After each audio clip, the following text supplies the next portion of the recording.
Mm. Got it. Da dun dun dun.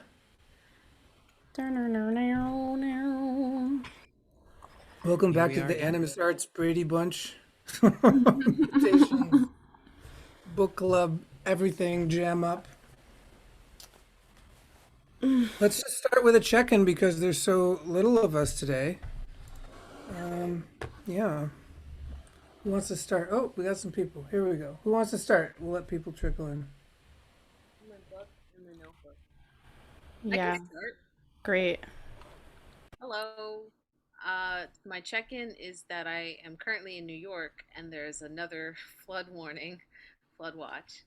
So it's just raining right now and it's fine, but that's kind of been preoccupying my afternoon. And I'm excited to hear anything about the book. I'm only 75 pages in because it's been a hectic time, but I have enjoyed basically every page. That's it. Nice to see you all.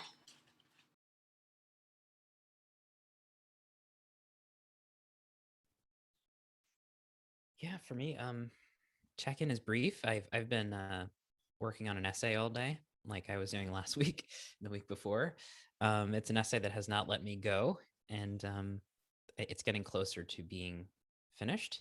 And I think some of the reading with Sandtalk needed to be integrated because there was a whole wave of creative writing today where I was working with the book, and that must have been what was itching to be put down onto the word processor. So kind of in that space, but I think that's a good space to be chatty about the book and everything else. So looking forward to tonight.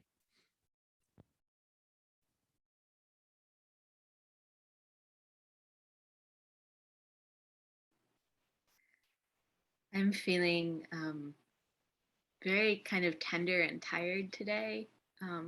I just did the first interview for my podcast with a really sweet human, uh, and it was potent and humbling. And so kind of got lifted up and swirled and put down someplace else, and I'm still orienting to where I am now.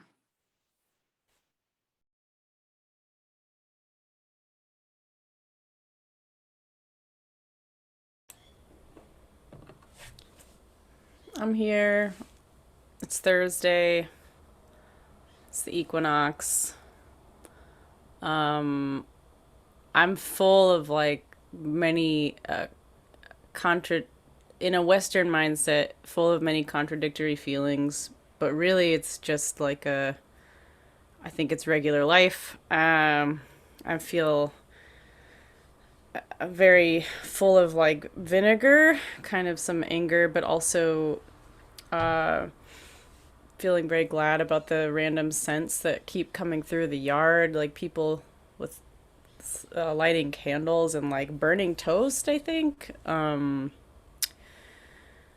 Yeah, it's good. The leaves on the trees are moving around and I can hear the birds, so I'm okay.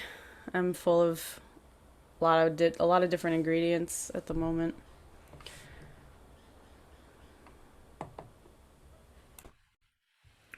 All right. Yeah, I'm here. I was just trying to take a nap and didn't really work out. I'm interested in sort of like the culmination of this little project that we sort of undertook 2 months ago, and to sort of see the arc of that. How the book has been, how the book has been, you know, integrated into people's lives, or resisting integration or whatever.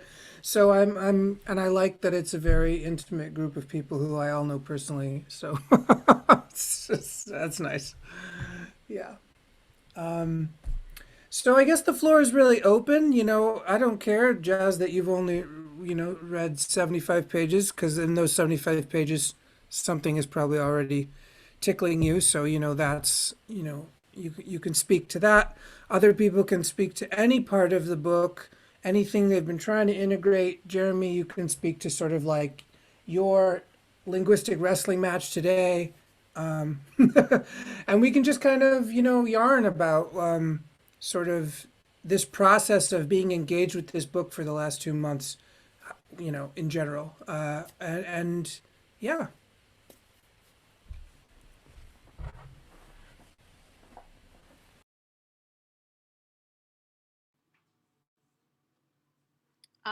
I do actually have an interesting experience of how the book shifted my personal reality before I read it because I was in an intentional community and I'm not anymore. Short story. But right before the ending of this said community, I was strongly suggesting that we read this um, as our house book club, as the first book in our house book club, which was loosely themed around survival stuff and because I was a part of it, also indigenous sort of knowledge and um, information that is out there and really cool and available and important. And like, so, that never happened. And I ended up getting the book late and missing a bunch of the calls. But I'm already like eating it up. I don't know, like on page 74, I underlined from settlement onward, locals in each era believed the system to be stable and planned their future around it. And that's like a cool um, spot that I left off at earlier today. And is, illustrated all over my life. People think that they're circling around whatever feels like the right idea for safety and security, and that's often hogwash. So, yeah, I can stop sharing for a moment there, but yeah.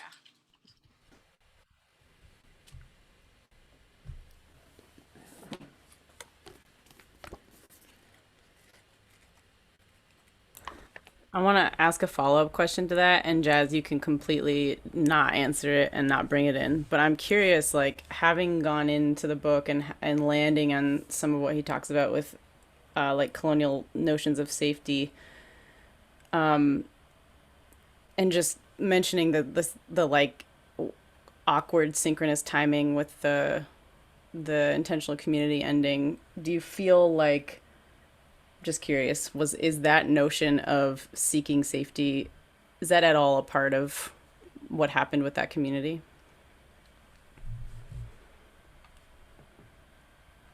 Yeah, Yeah. yeah, yeah. I mean, I being on an end of the spectrum that felt particularly unfavorable, it felt like there was a group think that happened, and that groupthink was very much, at least in word, centered around ideas of comfort, safety, um, avoiding discomfort, um, and assigning discomfort and lack of safety to certain behaviors and people that like didn't help anything. Um, but it's an interesting experience to be what feels like villainized at times, but also if you're taking it that seriously, it's probably not a good sign. So I sort of waffled between feeling very victimized and very like, this had to happen, didn't it? This is what always happens. This is like the usual jam now. So um, I don't know if that answers the question. I think so. I mean, what I hear is that people do what they often do, which is get very attached to their ideas of what they think should be happening or what their preferences are, and their comforts, especially in a Western context, being something that they work to protect in a way that throws other people under the bus. And then together, and especially if you have a group that's saying like, yeah, your preference is the right preference because it's also my preference, at least in this moment. And then yeah, just creating like another reality or another world where everything they're saying like makes all the sense according to their preferences. And that gets a little tricky too if you work with non-duality the way I do, where I'm not even trying to make my preference the thing ever, because that's like not nice. I mean, it happens anyway, but we're trying not to behave in such a fashion. So then it's like this whole wobbly thing. There was a whole period of the intentional community that I kind of think of as the no one will make a decision phase, where everyone was trying to be so nice that nobody made any strong, powerful decisions for a while, myself included, somewhat in that. Not for very long because I'm too outspoken for that kind of thing, but yeah, it was funny. I was like, wow, we're really still not okay. All right, maybe next meeting we'll make a decision together. Because process is slow sometimes, as it's meant to be. Yep. Yeah. Well, thanks for humoring that question. Yep, yep.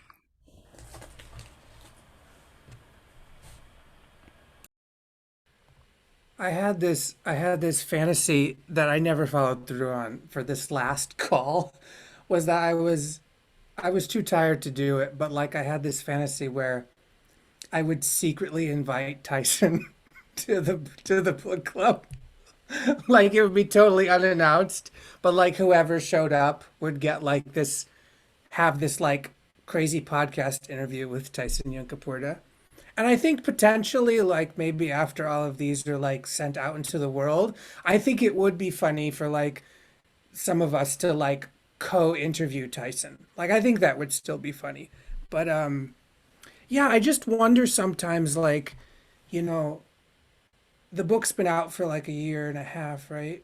And so it's still making the rounds and changing people's ideas and stuff. But I do wonder how it's like how Tyson has sort of like moved on. Like because we all move on from our own ideas. So we're like, I'm on this other thing now. Yeah, I just wanted to share that. Well, Derek, can you say more about like what do you predict that might be? I mean, I've listened to some of Tyson's more recent interviews, which I will just say, like, there's one on the podcast called the Apricot Jam. I got apricot, which coincidentally are they're going to interview me at the end of the month, which feels nice. Um, but they had a really good interview with Tyson, and I've sort of repped it before, and I think it was only a few months old, and I don't know, it was like there seemed to be like an evolution of conversation, and I'm not pretending to be an expert, but I'm just imagining that like I'm just imagining that like Tyson the author and Tyson the person are not the same thing.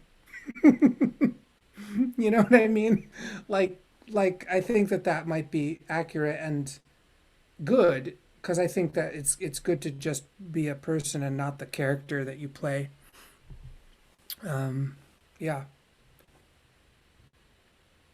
Especially with a book, because I feel like a book can be almost like a filmmaker making a film. Uh, it's a creative period of very intense work and writing and self-expression and collaboration, and you do it, and then you continue to explore and collaborate and remake yourself. And so people, they still want to talk with you about the film that changed them or the story that changed them, and you yourself might be changed. So that's a good inquiry. I do wonder where Tyson is at these days. And yeah, I mean, I listened to that podcast that you posted with him, and I was surprised about all of this other stuff that was coming in that was much more contemporary and more kind of, I don't know, nuanced and discussing QAnon and a whole bunch of other things. It was fun. It was fun and it was engaging, but it wasn't what I was expecting. So yeah, that would be interesting. But it's still, as a work of art and as an artifact itself, as text, it's stamped in time, and we have a relationship with that. Um, but yeah, if that could be organized, that would be really fun. And I would be very happy to do that with you. Yeah, I think I will. I think I was just really tired for some reason the last few months, and yeah. Um, I also think that like I don't know, it's like I don't want to be a person who like chases famous people, especially for my own podcast. It's like I really enjoy talking to people who are sort of like small business owners, like they're regular people, but they have a business and they do something publicly, and they're not just neighbors, but they're small business kind of people or small artists or whatever you want to call that.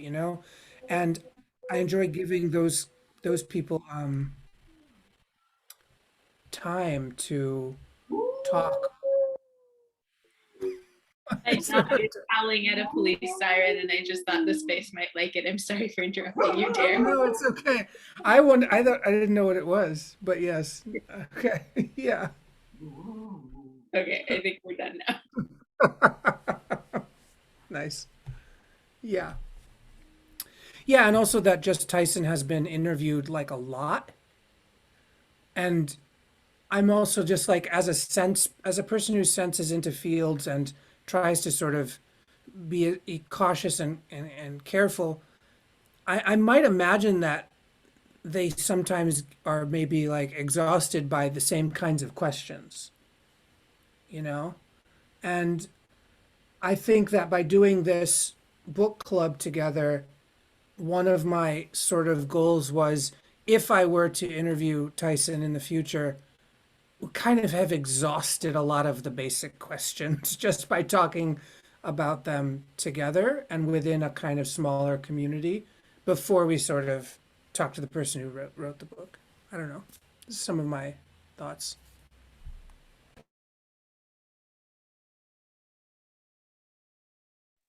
And also a kind of and this is sort of what shows up in my writing, because we're talking about in the anthology, this theme of mutation, right? And I think what has been really interesting is engaging with the mutations community and some of the folks who are much more grounded in integral theory and have more of that Western sense of, even in a macro sense, still kind of holding on to this idea that, well, complexity is emergent and evolution still happening. And so like, yeah, interesting things are in indigeneity, but like there's some, I don't know, more complex future that we are becoming.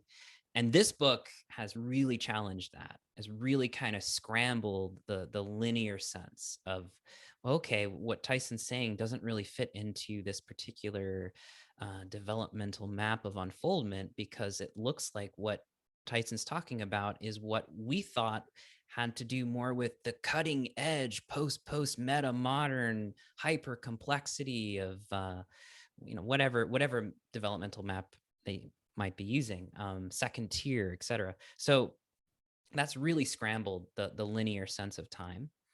And yet, as I'm kind of exploring in my writing presently, it's like, well, what do we do with this? What are we becoming? Because modernity and the civilization is in this kind of unraveling death process of becoming other.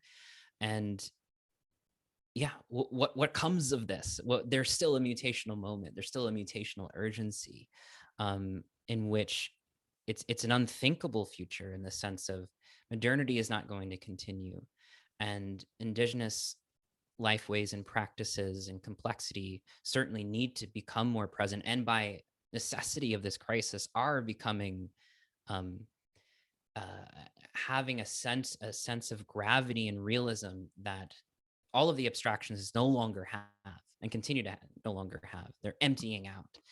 So it's a very interesting moment of transformation and liminality. And so I want to engage Tyson like in that, like what do we do with this? What kind of conversations emerge here, as we are learning to die and to become and to metamorphosize and being okay with all of that. So that's like my swirling brain right now with the writing. It's like, well, what do we do? What is this mutational moment then? Um, and having my own ideas about that, but also like when I get over those assumptions, there is this like profound sense of just open inquiry and curiosity, and yeah, anyway. Hmm. Yeah, I read the article by the Perspectiva. I forget his name right now, but you just posted Oh, it. Jonathan Rowson. Yeah, that they're having like an emerge gathering, and there that kind of the haunting of that question is like in that essay too, of like, look at there's all these ways to sort of map, and yet we're all profoundly kind of confused about how to move together forward, and then there's all these obstructions, you know. There's like, oh, we can all have our essays or put out our books or anthologies, which everyone's doing, right? Everyone is sort of producing content and media of all sorts, right? It's like everywhere, blah, you know. And yet, when it comes to sort of like the day-to-day life, going to the grocery store, talking to your neighbors, it's still very niche and like very like mystically bizarre or something, you know? Like it's there's a real disconnect and a real kind of confusion where like if 150, 250, 300 luminaries or consciousness experts go to a conference in Germany, does it even make a sound, you know? Like there is something like that. And like I'm not saying don't have those gatherings, but I have this kind of this kind of aching, kind of gnawing, kind of like maybe like what jazz was like. Oh, this was supposed to fall apart. This was supposed to be completely. Oh yes, yeah, you know, this kind of begrudging acceptance kind of thing. I don't know.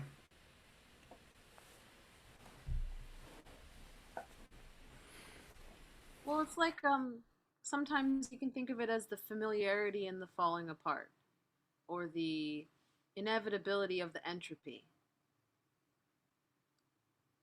you know?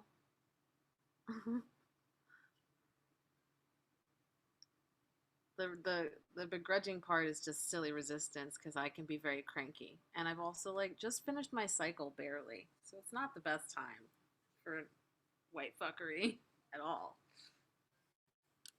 Yeah. Yeah, and there's also, I know this is quite common in and given like Jonathan is acknowledging of this and pokes fun of himself and the community for doing this, but there's also this sort of fetishization of not knowing. Like there's a kind of an aura of that we can't really know what's emerging. It's special, and we don't want to name it necessarily, and we don't want to move into the concrete or move into those we're not ready for that quite yet, right? We want to leave it to the anthologies and the essays and the conferences, and like that's where we're kind of going to practice this. But when it comes to the grocery store, um, we leave events with like a capital E to do any kind of scrambling, like COVID and the paper, what do you call it, the toilet paper scare, and like the resource supply chain terror, and everybody going like, oh, I need to grow my own food actually, but like really freaking out about that and rethinking like mutual aid for just a split second, just like a blip, an interruption, real kind of foundational quake in the way we order our, and relate to the world. um, we save it for those kind of states of nature that interrupt. Um, and I guess for me, there is this sense that those states of nature that interrupt and come in and have kind of like unpredictable event that shakes things up.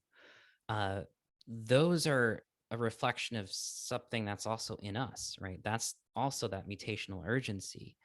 So I don't know if I'm exactly saying I want to be more proactive, but I do feel kind of brimming over with the sense of like, well, let's produce new art and language and start making shit and practicing weird stuff at the grocery actually, and not mowing our lawns, and you know, even if it's something microcosmic like that, um the immediate concretization of new relationships, like how many events from the outside have to keep hitting us before we respond differently. So yeah, I don't know. you might sense a sense of like restlessness, I guess is what I'm feeling. Yeah. I mean, I feel that too with the kind of like, don't we already have enough of the knowledge, right? Like there is a bit of like, yeah, I'm super glad Tyson wrote this book, and it goes into the 10,000 other books that also tell us the similar things. You know, they tell us similar things about like the world and wisdom and like relating and sort of like the pragmatic mixed with the maybe the cosmic at the same time. You know, there's tons of books. We could all name 30 right now, each of us, and have like a book list that we'd never finish in one lifetime, right? So I wonder if also part of modernity or like Western rationalism is a kind of like this mutational urgency you talk about, and the desire for shocks from the outside in order to spur creativity. Like I wonder sometimes if that's like a feature of this mutational sort of mind or consciousness or way of operating as like I don't know, like it's just like it craves destruction, or it craves catharsis, so it will kind of try to stay a certain way until it can no longer. But we're all saying like, well, we could just change now. We could just start, you know, like just it could be easier. It could be like more regular or normal. It doesn't have to be a catastrophe, you know, like it doesn't have to. It doesn't have to. But I do wonder about like to the sort of spirit of the perspectival. Does it actually have like does the spirit of perspectival like really have this like fetish, you know? And we're all kind of swept up in that current because like even if we can distance ourselves, we're still in it. We're still part of its orbit, you know? Like if the planet goes, we go, right? Like it's just I'm in the orbit. It's like, well, you know, I'm getting carried along by the tide. And I wonder about that, like working on the micro, but then there's these macro forces that we're less like, you know, Gebser talked about them, right? These mutations of mind were macro tide pulls, you know, like they're just, you know, they're so strong. And I just wonder about the reckoning of that kind of like force, those kinds of energies that are just like, yeah, like this is a bigger force than us, and it requires a lot of sort of like dark staring, like really just like stark honesty of like, oh, right, like, here it is again. But I do wonder about these like these small moments inside of that, and how to maybe like I like my personal preference is like how do we start connecting all these like smaller enclaves of people who are also doing like very non-academic versions of this, you know, like very very non-academic, like they're not going to conferences but they're like doing like little projects in their neighborhood or their school, or you know. And so it's like in a world of hyperconnectivity with the internet, why do I and so many others still feel so disconnected? Like it's a wild paradox to me. It's a wild paradox.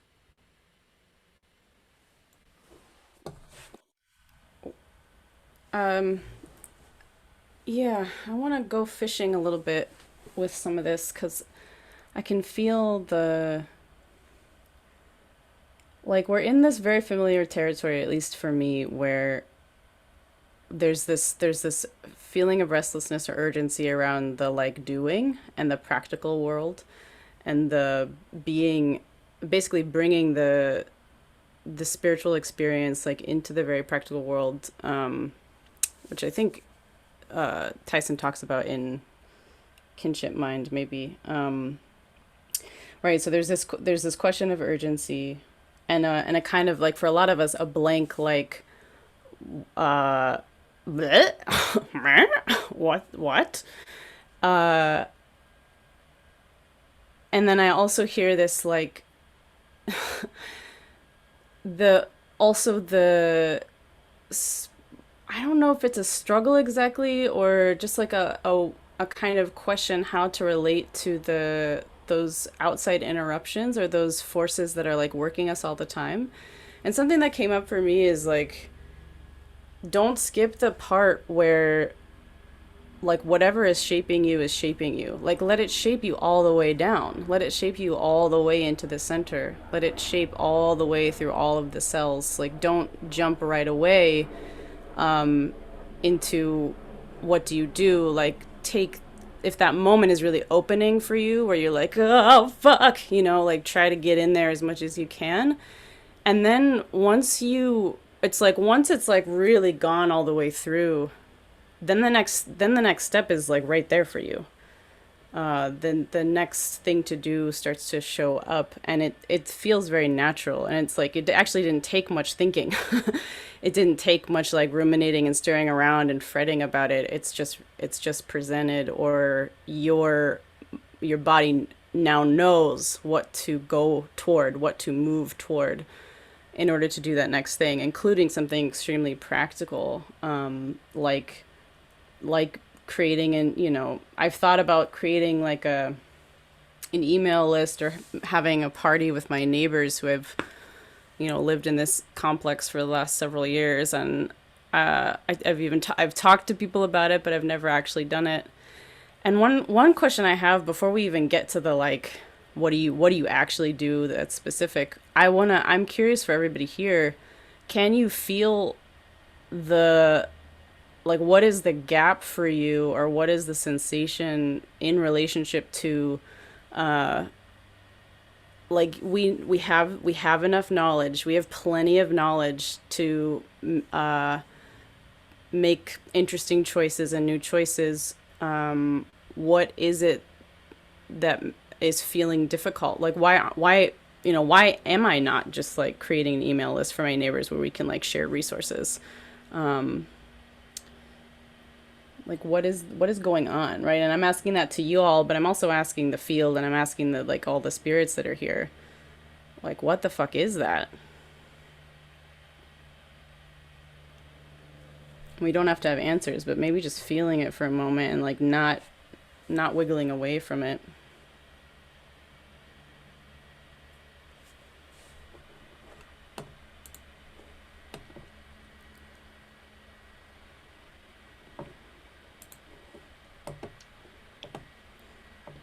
So I'm feeling about that. And when Dare was talking earlier, I was thinking about this too, is that I've basically been not doing the things I was frantically doing, so many things for like 10 years, because I felt this like immediacy need.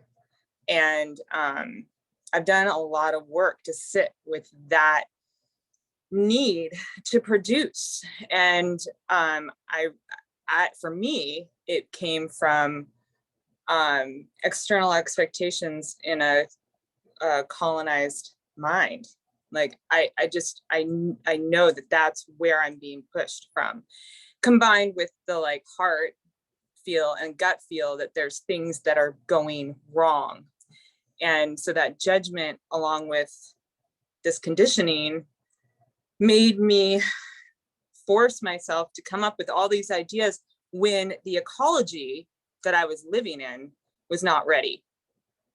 So it's like planting a seed in a toxic environment. It won't root, it won't find nutrients, it will die, wither, and all that effort that you put into it will feel futile. And I've actually just in the last maybe couple days, all these things that I like worked into imagining and dreaming of and wanting to create, I'm finally having that will now because it seems so easy. Like the things that the connections that I've been nurturing, it's like trusting that if I'm in the right, I'm doing the work every day to be in right mind and right heart and in right relationship, it's coming now in an easeful way there, where before it took so much effort. And I feel that is part of me was like fighting against the idea of production, and just like, I'm not going to produce, I'm not going to be extracted from.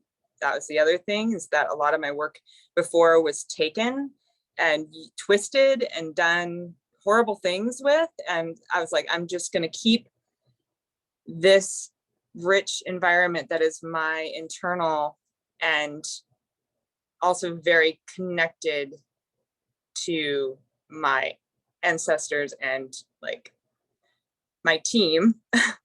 I'm gonna keep that and nurture that, and the things I'm gonna put my energy into the things that I know that are doing good work, and not necessarily know, but like know.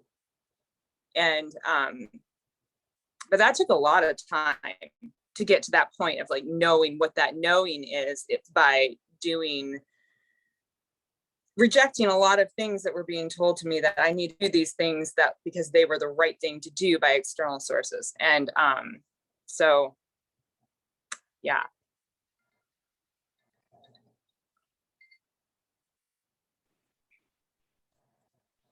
That last piece just kind of put a couple things together. So that idea of supply chains, and kind of the cultural outsourcing of survival, and the introducing of complexity that is like so far beyond the bounds of what can actually be relational. And then the difficulties in insourcing, or in like actually kind of having developmental access to that core space, and that the part that can feel the contact of the earth and can move from that feedback and that knowing of the right response. And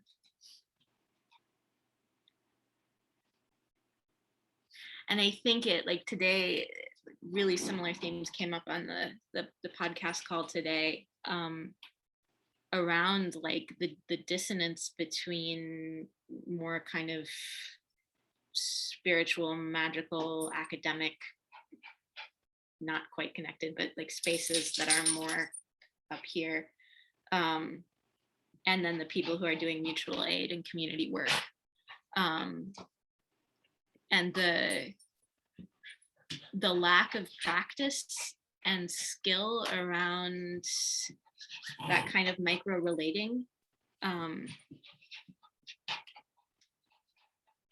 like for my system, I really notice it as like there's like huge layers of kind of the way those really big cultural bodies, and big ghosts and trauma energies come through my body in freeze or in grief, that just when we slow down, my dog is when we slow down to that point where the air gets thick and there's actually a relating happening and a mutual seeing happening, I notice in my system that there are so many like signals telling me that it's not safe to be seen in that way.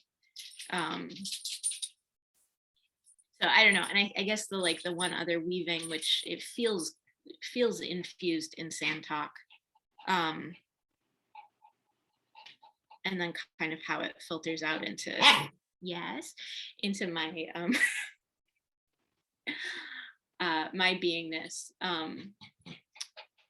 is just how for colonized people, that capacity to be in ritual relationship with the earth and with these wider beings, kind of the webs of connection with other humans got cut, and that kind of internal relating sort of got folded inside really close in for me, and I'm sensing for other people.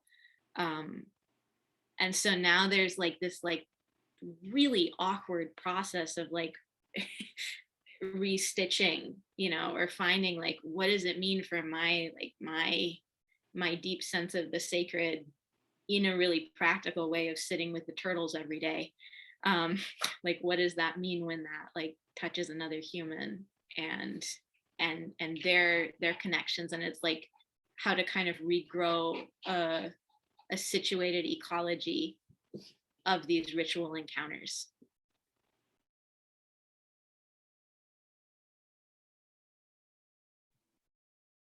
Yeah, I've also been feeling, I guess, maybe a little above my threshold in trying to negotiate the responsibilities that I, you know, have taken on in this culture, and trying to negotiate how to maintain those responsibilities while also finding my way through, you know, the web that, like you said so well, has been cut around us, and we're left with a few pieces here and there, and we're left with, you know, going into the forest and feeling its presence, but not knowing how to bring that presence back out of the forest and into our house and our job that I still feel stuck going to, and all of that, because, you know, people depend on me.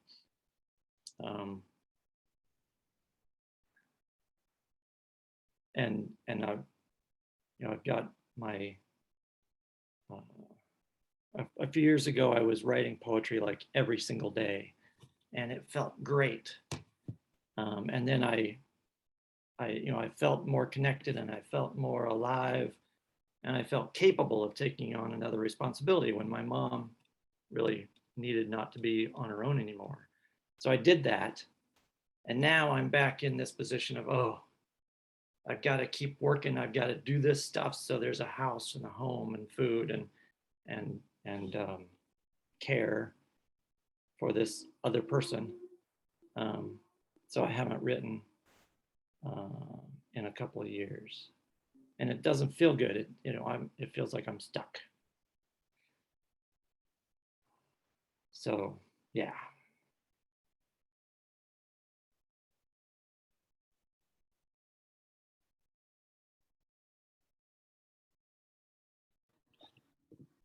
There's that stuck theme again.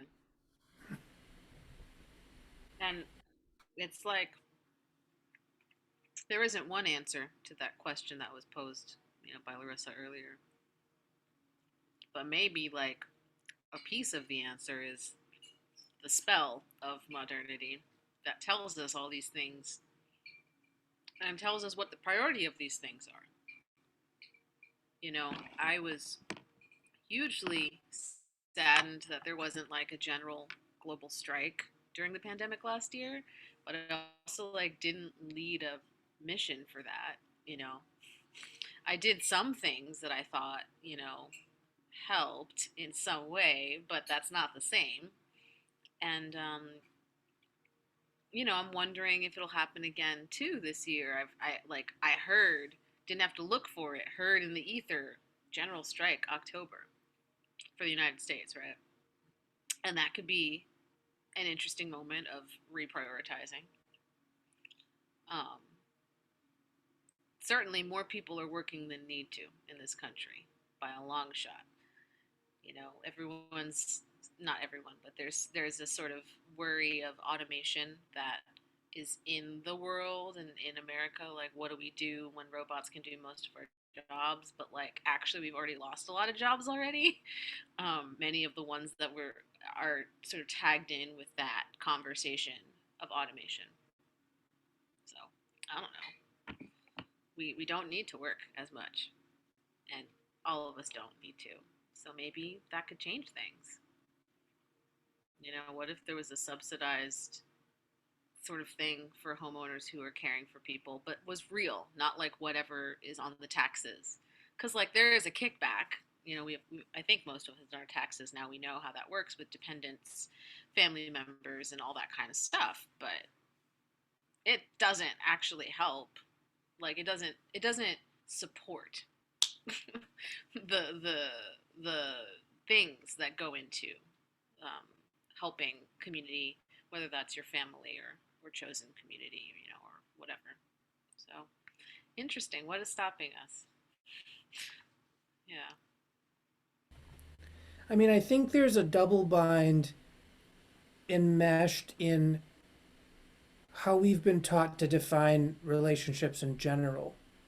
Because we do live in a culture that if you don't perform to a certain degree of what has been stated, um, you just become like this statistic, or a homeless person, or like somebody who's on the dole who's like scraping for bread or something, because we don't have a safety net in the culture at all, at least in westernized American culture and all of those places that are kind of mimicking it, is that there's a double bind of like, you can only be related if you already have spent most of your energy on sort of like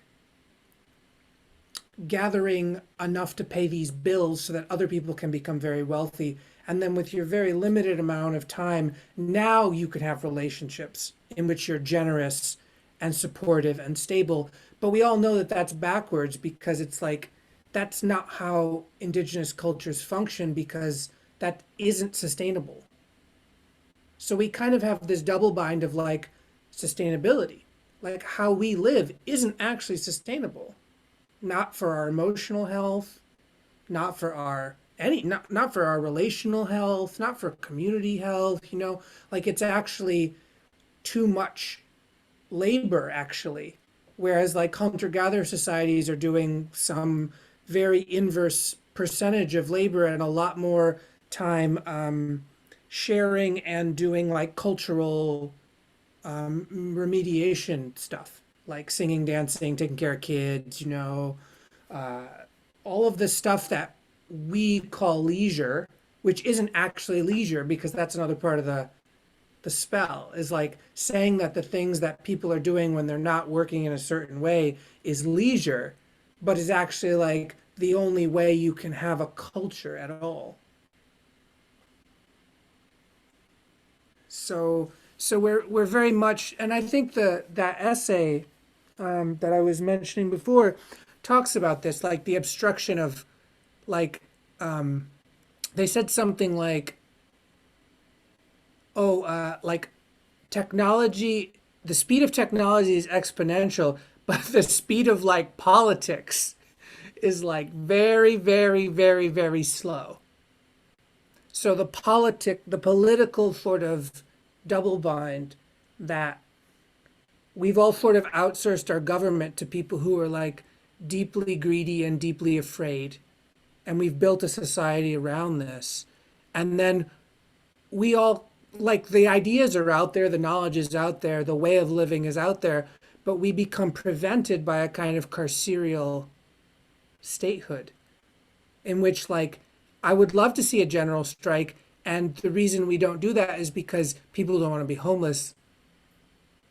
And that's like, they've got us in a real stranglehold. And also, they've got themselves in a stranglehold, because, like, it's just a matter of time before the entire thing goes belly up.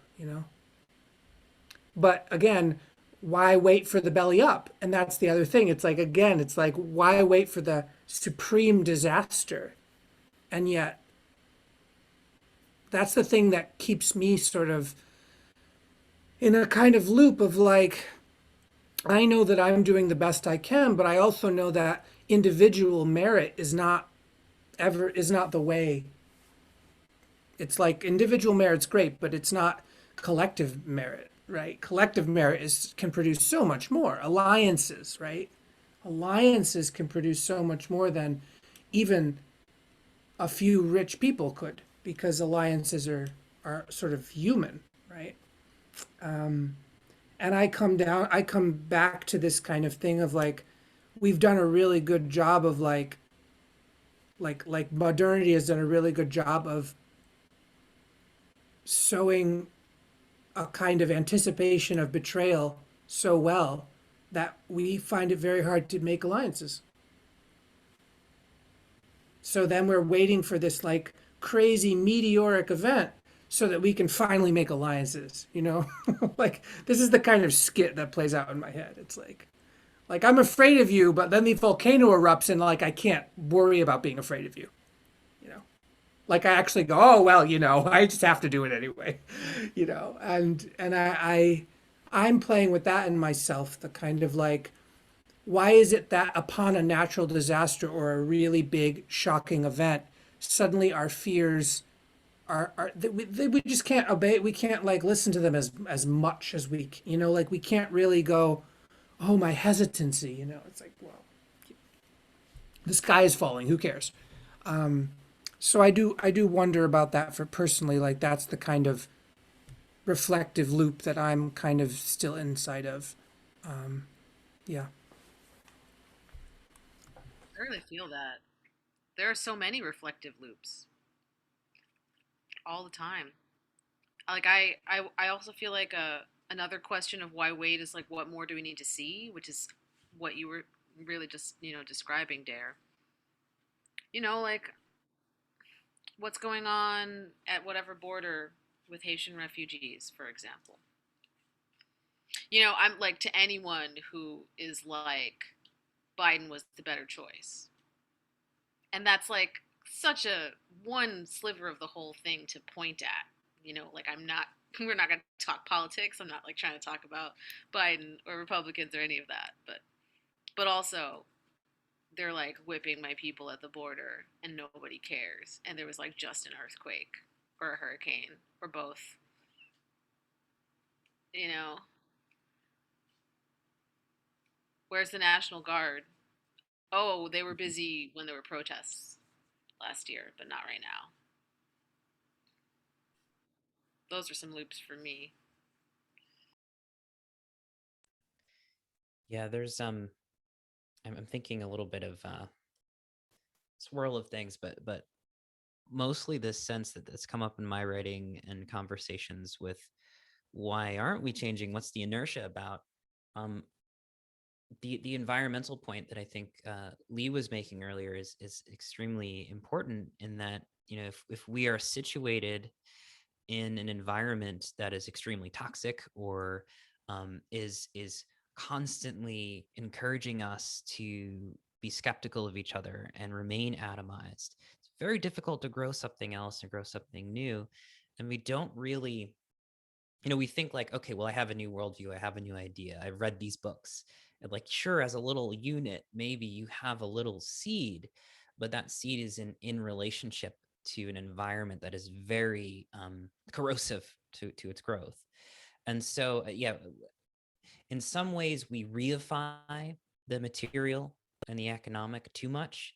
And in other ways, we don't acknowledge its reality enough, in the sense of it's a framing and a shaping and a momentum and a structuring of our social imaginary that is really difficult to loosen, except in those moments where there is some kind of meteor or virus or you know, a self-induced economic crash, right? Like as capitalism is doing, it's part of its structure. But regardless, like it has to be something that comes from outside. And in some sense, there's a kind of in that relationship, there's an acknowledgement of haplessness with it. It's like, I think I'm just gonna have to crash this thing. That's the only way out, or like I'm just hoping I'll survive the crash because then I'll be free. And as much as it is salvific with the eschatological crash, it's also a sense of like there's no spiritual potency, there's no creative imagination that I believe is strong enough to liberate. Although the counter, though, which I do hear us weaving in this conversation, is this sense of there are ways to intensify a sense of presence, and there are kind of sensitive spots, those same hapless moments of not feeling like we can escape, and feeling like time itself is captured by labor and capital, as we were talking about. I think the poison is the gift, in the other sense, right? Those practices of intensification, of slowing down. Like I know Abeo Akamalafe always talks about slow urgency, but there is something to that, right? And to quote unquote leisure. I don't know if we were talking about this last time, but I love the writing of this little book by Byung-Chul Han called The Scent of Time, where he talks about this the hesitancy of friendly time, of not grabbing a thing and doing a thing, but actually not being sure what to do with the thing, and then the thing is able to present something of itself to us. A relationship's actually able to take place, and I see this in Sand Talk. I see Tyson talking about this in ways through Sand Talk. So yeah, this lingering or slowing down. And I know that's hard for all of us because there's bills to pay, there's work to do, there's obligations, there's the pace of life. And yet I think even doing that, like even wrestling with this sort of temporix question, engaging it in the day-to-day is already a kind of profound challenging in a way that our culture has no response to. There is no response to time. Like it's hapless with time. It needs to destroy itself to find a way out of this. So it's already has that admission. So anyway, I find this is to be like a place to explore, and not in a like, let's do something and fix things, but in a, well, here's where we create, here's where we participate in that poesis, that making with things, not a doing just to do it, but to make with the world. That seems to me anyway, like kind of satisfies my sense of manic urgency that I was feeling in coming into this meeting with. Feels a little alleviated, but anyway. I love that, Jeremy. You were bringing several things together for me. One thing, like the whole concept of a general strike is like an effort to do on purpose that crash so that we have no choice but to make something new. And I found myself realizing, in my gut that we do that sort of thing because we've been taught that the little things, the little individual actions and the little actions with small groups are futile. That we're not strong enough to change, make big changes in small ways, but maybe that's where we've got to go. We've got to have that faith that if I make small changes in my life and in my interactions with my little group, and I strengthen my relationship web, and other people do the same thing, that's the only way we can ever actually recreate a true culture out of this anti-culture that we're currently in. Yeah.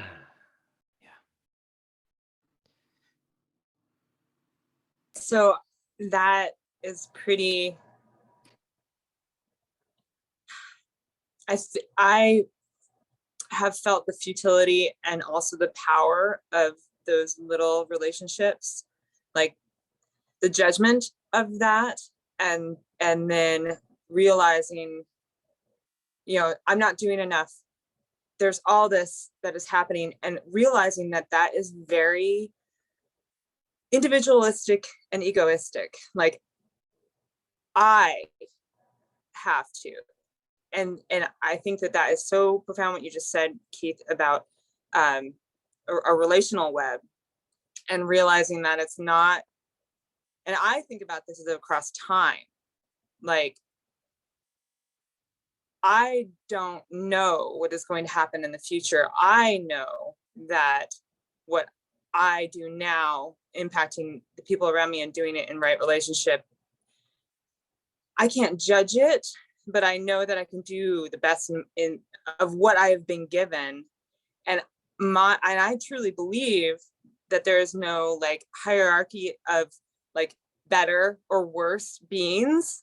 Like we're all in this. And so if I am working on my relations in terms of everything that I'm in contact with, then I have profound faith that that is doing good work. And releasing that need to see the impact of I believe it is part, I mean, I remember reading that in the book. It's like, just not, that's the other like spell that I feel like our culture puts on us, of like, we need to have proof of our impact. We need to show evidence of whatever it is that we're doing, evidence-based, like, and I'm a big believer in experiential, like, let's experience this and dream the dream together, and it will become. And the funny thing is that when I make that consciousness shift, I start seeing the things, the connections. That's what I was saying about a couple of days ago. Like, just, I'm suddenly, things are coming into my awareness, like listening to podcasts or being connected to other people, and seeing where change is occurring, rather than focusing on the just dying that is happening. I'm seeing the growth. And that's a practice that I've had for a very long time, that I've learned through my permaculture background, like 20 years ago, of like focusing on seeing the connections emergent, and then and then having faith in that, and being like, this is 7 generations deep. Like, we don't know the impact that we're having right now. I just was walking a trail yesterday, and I live in Washington State, and the Bonneville Dam is a big dam, very destructive, but it's hydropower, whatever. They partnered with the school district like 20 years ago to put in these educational maps of the trail. And I think about the kids that I talk to now that I've educated, and how much knowledge they have. Well, somebody went to Bonneville and said, you are going to pay for these trail maps about salmon. And I'm not saying that thing is the cure, but like those little things, like, imagine if they didn't exist. Like, and so I have a deep knowing that the little things matter, but not if they're the little things that just make us complacent and numb, and like, oh, someone else is going to take care of it. But like, really knowing yourself and your own power, and bringing that forth in a right relationship way. I think that for me, that makes me feel contented and safe and good, and also willing to take risks and connected. So, and then I can see the goodness that is happening, and like, woo, cheer other people on, and like have good relationship. So.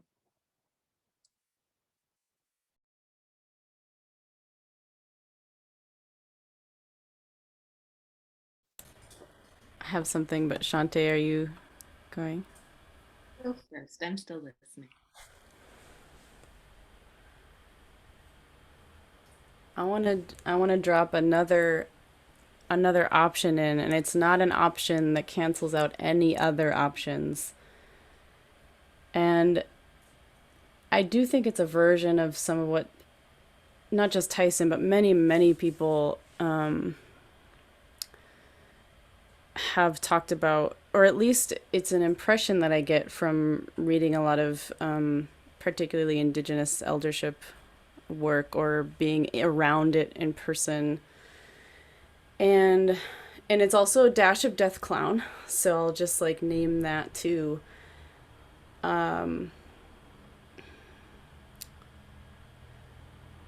addition to enjoying and reinforcing the seeing of the connections and the good things that are happening and the good feelings that come, there is also, I think, a way to release even more any kind of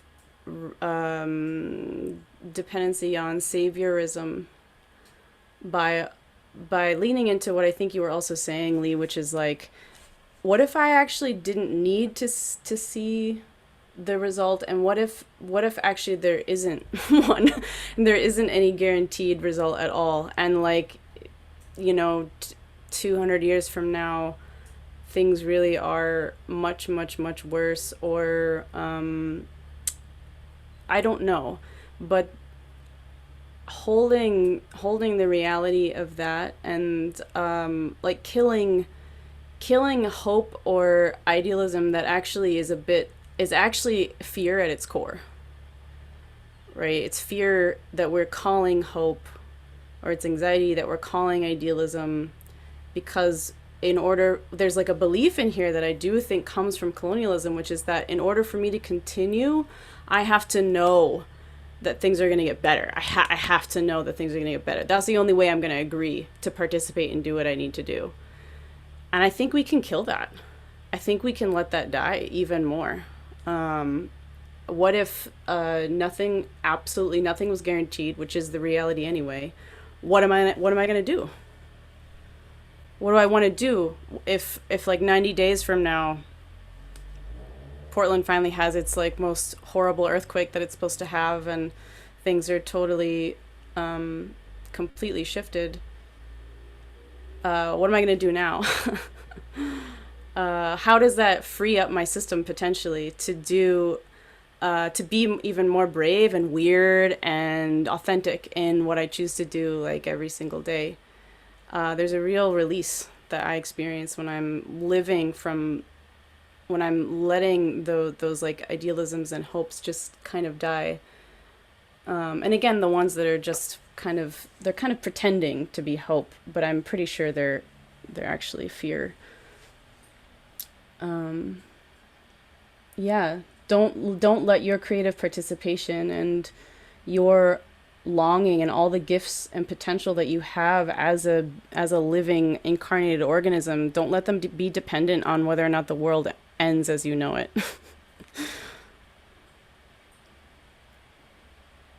It's too good either way.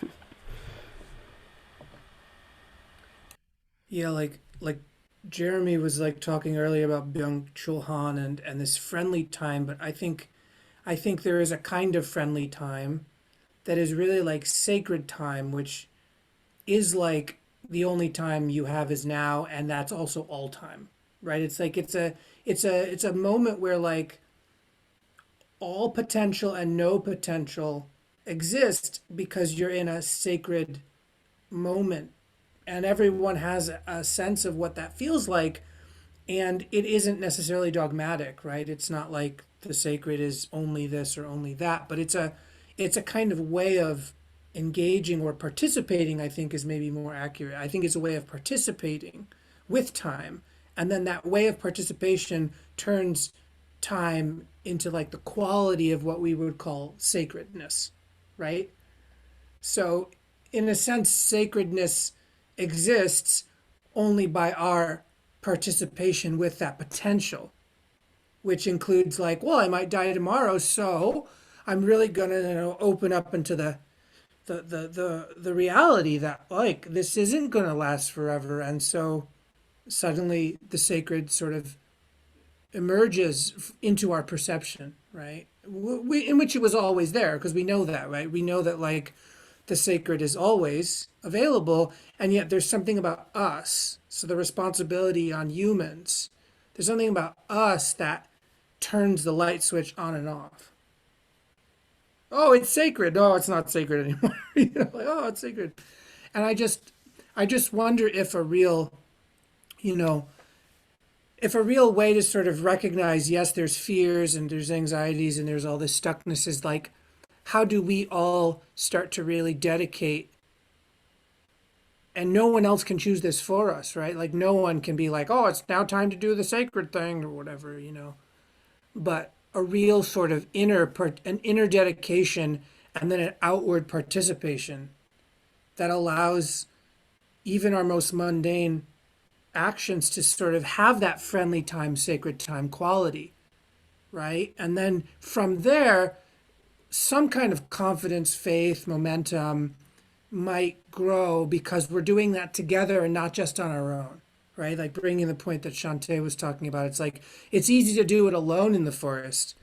Add one other person and suddenly there's like all of this I don't know in the space. Yeah, that's all I think for me right now. Have folks seen this kind of image went around on Facebook a while ago of the Mississippi River? So it's 10,000 years of different shapes that the Mississippi took. Um, and I know that the Dakota people have been in Minnesota for at least 10,000 years, probably a lot longer. And so I feel like something we're talking about has to do with that ability to adapt to this being that is the source of life changing shape in response to obstacles, and having that ability to flow where it needs to flow. And then the whole process of dams and levees and constraining to this single shape so that the humans can build houses and the houses stay in one place, and and then the fear of crisis when the flooding happens, or and I kind of, one thing I've been curious about just as an imagination is, what would culture look like if suddenly some people decided that the flow of the river and the river getting to choose where it flowed to was more important than our houses being in one place. So I've been thinking about that. And then I've just been thinking about just noticing the river in my own body, and the ways in which my own body can start to learn to actually meet the obstacles in the banks, and find what the other pathways, and the trip, so many tribute Jazz, I like your alien. So many tributaries that got cut off too by that channeling process. I mean, I think the way that rivers communicate with other bodies of water. And the place I sit with the turtles every day, I recently learned, is actually a tributary coming off of the Mississippi that was cut. And now it's this stagnant pond with all this beautiful life in it. So. Yeah, I think you kind of beautifully concretized the whole scenario we're in. It's a civilization. What if we did work with the river? I mean, what if we decided to adapt our whole society, economics, infrastructure, industry, everything in relation to the flow of rivers, the breathing of the atmosphere, the different microbiomes and microecologies and bioregions? What if the whole thing was in relationship, in an intelligent, listening relationship with the rest of the whole thing? We haven't really been good at that as agricultural city states moving on up into globalization. I think it's probably one of the most important questions. Your question, like, what if we related to this river differently and moved like the water? That's probably one of the best exercises we could do as a kind of cultural practice, to imagine something different, imagine a different present. That feels very grounding and concretizing for me. So yeah, thank you. Just wanted to say too, the Line 3 protests are happening in the headwaters just a couple hours away, and I'm curious too. It's like we're protecting the water, but it's protecting it within the structure it's in right now. And so just that, what are we protecting?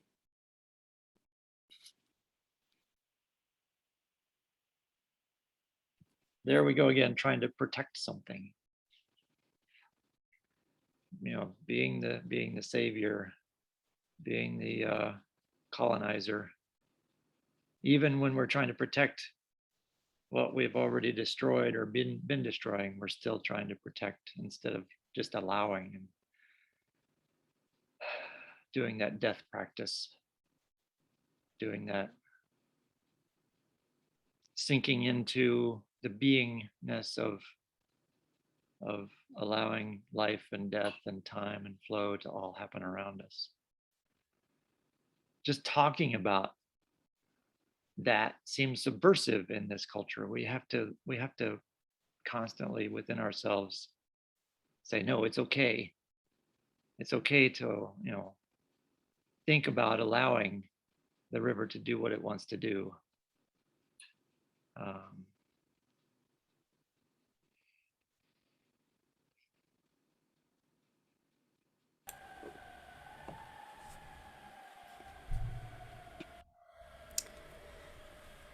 I I do feel a need to pop in here just for a moment to say that there there are things that need protected and that there are responsibilities that we have as humans because we are the main reason why so many other kin and so many other natural bodies and beings are suffering and dying out.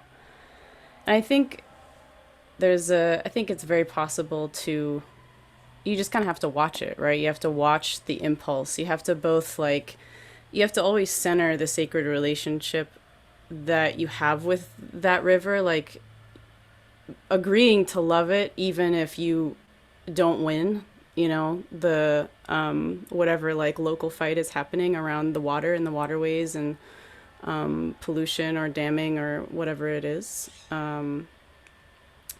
Hold agreeing that you're going to love it no matter what, and that you do what you can in the position that you're in with the capacity that you're in. Not patting yourself on the back for doing it and not feeling like you're smarter or stronger or better or anything for doing it. It's just a very, very so the one on the Mississippi is a pipeline. Yeah, I think then so you just have to watch the tendency, but there is a natural responsibility that humans have as a species. And Tyson is one of the he I love how he's helping so many people recognize humans as a stewarding species, that we had the capacity, or we have the capacity to basically like help nudge a lot of different things. And that was part of our role as beings on this planet.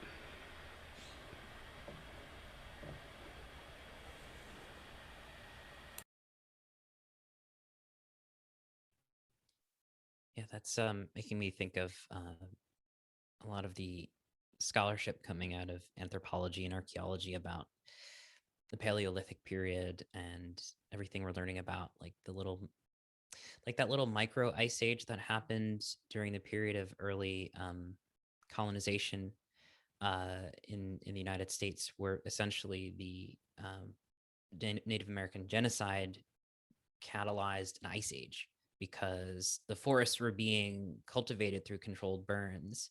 And when all of the settlers came in to this pristine land, essentially the forest had grown back, and it created this image of a pristine, unshaped, untouched nature, when really actually we had a much more stewarding role as a cultural practice in North America. And then even like in the Paleolithic period, there were plenty of examples like this. And what they're saying about the Amazon, Dare brought this up, that the Amazon may be essentially a giant horticultural garden, cultivated over thousands and thousands of years. Those types of gentle nudging of particular trees and plants and insects and being in a place and being in relationship with place, we really have moved away from that, the majority of humans as a species, and with the cultural practices of modernity and globalization. So where I'm going with this, I don't know, but I think the good news is as you're saying, and as I think Tyson has been so good at doing, is kind of saying we're not just globalizers and settlers and capitalists. Actually, there are different cultural practices and ways of engaging and relating with the world that are stewarding. Like, it's just a very constructive image of human beings as stewards. It's wonderfully encouraging and positive. If we're gonna give us any kind of positive, not salvific, but positive and constructive image of human beings, that we can be that, I think it's very powerful. I was gonna say that was in. I read that in the Ice Age note. I read that in. I'm trying to remember the name. Against the Grain by James C. Scott. And it may also be in an article by David Graeber and David Wengrow about the Paleolithic, but I'm specifically remembering a bit from James C. Scott's book. So,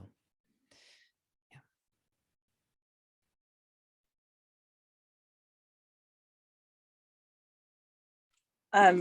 So I was just listening to a Bioneers podcast. I don't know if you guys know what Bioneers is, but there's a guy who was a commercial fisherman. I don't know his name, but the company is called Blue Wave, and I was just hearing him speak. They did a 2-part series interviewing him, and what he's doing is that right relationship, like all throughout creating farms, but that are, he calls them basically like parks that are a new conception of what a park is, but basically doing better for the ocean than any other farming that I've heard of, but a polyculture, and providing more for the environment, like in terms of seaweed production, than they're taking. So this very regenerative model, and then talking about, doing it in terms of economics too, and making it very sustainable for people who are doing it. And just, it was very well thought out. There were some things that I had to take issue with, but those are the kinds of things. There are people that are hearing this information and going forward and creating change and highlighting those and seeking them out for us. I mean, for me, that's the thing that I feel really drawn to, and then like creating networks of information so that people know, and cross-pollinating this knowledge, so that we're not all in our silos of like doom and gloom, and that the destruction is just coming for us, and hunker down is really important to me personally. But that's what I was saying earlier about being like, it's being able to be very gut and heart centered in terms of your connection to your sense of source, and then going out from there, I think is the antidote for that lethargy that comes, and the apathy that comes from just seeing how much destruction and pain that a lot of these things are causing. And yeah, it's like beyond death, of being like, I don't care what the outcome is, but I know that this feels good. Like, this is really good. So I'm going to do the work in this, and not the addictive feeling of goodness. And that for me, I've worked a lot with that, of like, what is the like masking of the pain, and what is the like unveiling the body of the pain, and really regenerating from it.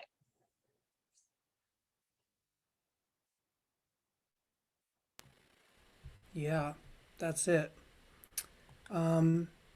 We are coming up at time. I want to sort of, cap this in a few minutes.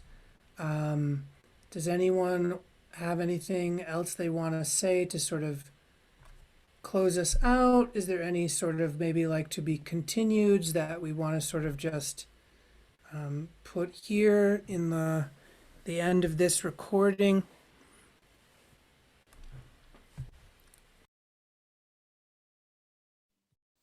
I just wanted to invoke the kid on page 78 who says, well, it's all fucked, and while everybody else is like trying to make the plan of how to save the buildings and stuff, he's just like, the system goes like this and it's fucked.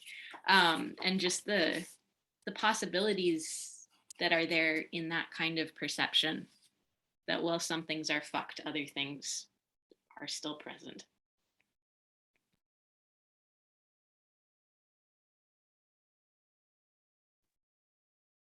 Yeah, I'll just echo that. Throw in some Gepser here, right?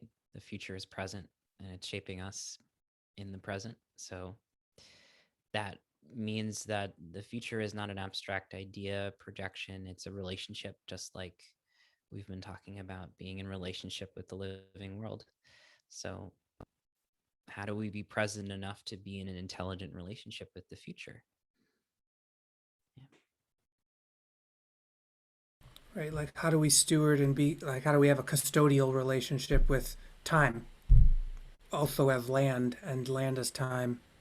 The Mississippi moves through time and is also just present now as it is, but it was and will be something different, but still the same. But the custodial nature, I think, and the stewardship nature, it's a real like question for me to be like given death practice, given all those other things, yes, sacredness, yes, and then the stewarding, the custodial nature of things, and really, I don't know what that is. I don't know really how to do that, but I can enter into an exploration or an inquiry around that more, I think.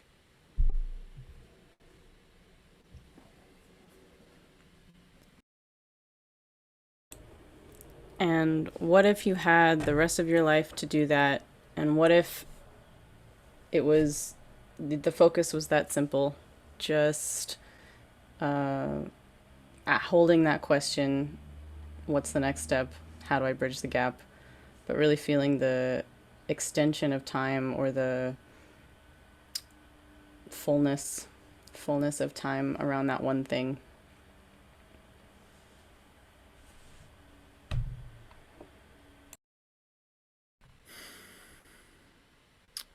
Well, thank you everyone. Thank you everyone for participating over the last 2 months. Thank you so much to everyone who's going to watch this in the future. We're going to release all these as a playlist. And maybe after these get released in the winter, it's gotten time to ferment over the winter, we might revisit maybe something in the spring. Where are we now? There might be a number 5, which is like where are we now? What's changed? And then maybe that's reaching out to Tyson. I don't know, but I do think there's rich possibilities in these conversations, and regardless of their impact, I think that it's just like following the urge that the conversation itself feels good, even though we talk about really some painful things. So thank you, Jeremy. Thank you, Larissa, for co-hosting with me. Thank you, everyone else, for joining today and all the other times that we did this. Yeah, if everyone wants to unmute and say goodbye, I will stop recording after we do that. Thank you all so much. Thank you. Good Thank you. conversation. Larissa, thank you, Dare. Thank you, everybody. This has been wonderful.